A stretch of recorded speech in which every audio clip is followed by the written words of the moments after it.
Hello guys, তোমরা সবাই কেমন আছো? আশা করি সবাই খুব ভালো আছো আর তোমাদের ভালোবাসায় আমিও খুব ভালো আছি। তো আজকে একটু ইচ্ছে হলো আমি উনুনে রান্না করব, কেননা আজকে ছেলের স্কুল বন্ধ ছিল।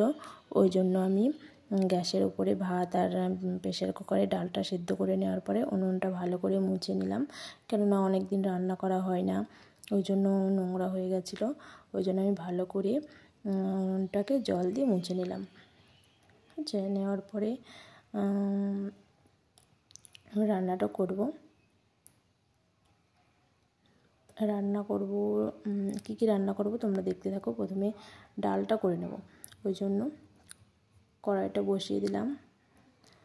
দেওয়ার পরে ডালটা সেদ্ধ করে নিয়েছিলাম, ওটা আমি কড়ার মধ্যে দিয়ে একটুক্ষণ নেড়ে জল দিয়ে দিলাম।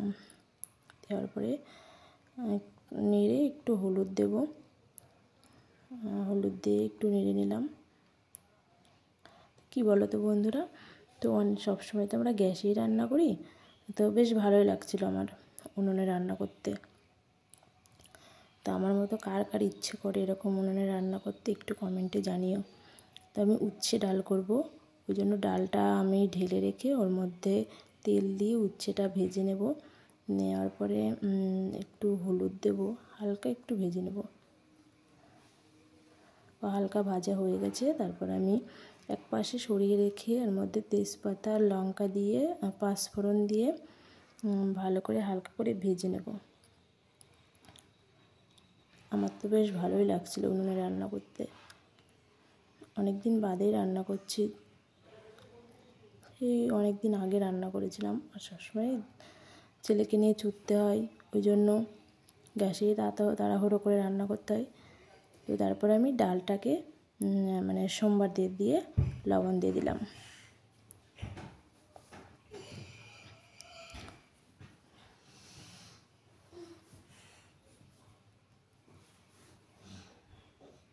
তো কি রান্না করছি তোমরা দেখতে থাকো। তারপর আমি করব পালং শাক।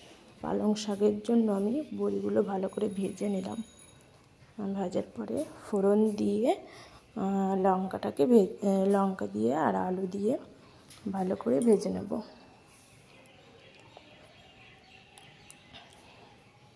হালকা ভাজা হয়ে গেলে পালং শাকটা দিয়ে দেব, দেওয়ার পরে ভালো করে নেড়ে নেব।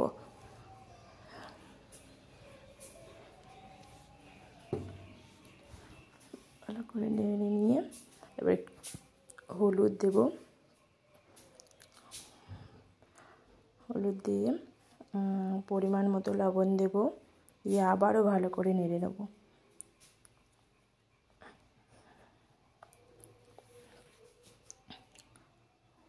তারপর ভাজা যে বড়িগুলো আমি তুলে রেখেছিলাম ওগুলো একটু হালকা হাত দিয়ে ভেঙে দিয়ে এবার সামান্য একটু জল দিয়ে ঢাকা দিয়ে দিলাম।